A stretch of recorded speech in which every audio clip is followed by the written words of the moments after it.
Sometimes in order to play Highlife, you have to learn certain specific solo lines to do that.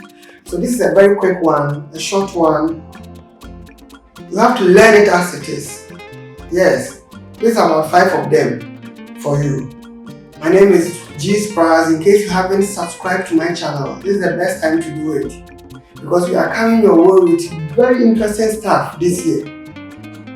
And I do also teach on Zoom. That is very important. So those of you who are seeking to have one-on-one lessons with me, it's a very good chance for you. A one-on-one lesson on Zoom, wherever you are on this continent, it's possible. Yes, I'm going to leave my number, my contact and everything below the link, so you can get in touch with me. Share this link and subscribe if you haven't. Invite others to like it. And comment, give your comment. Your comments are so dear to us. So this is a quick one.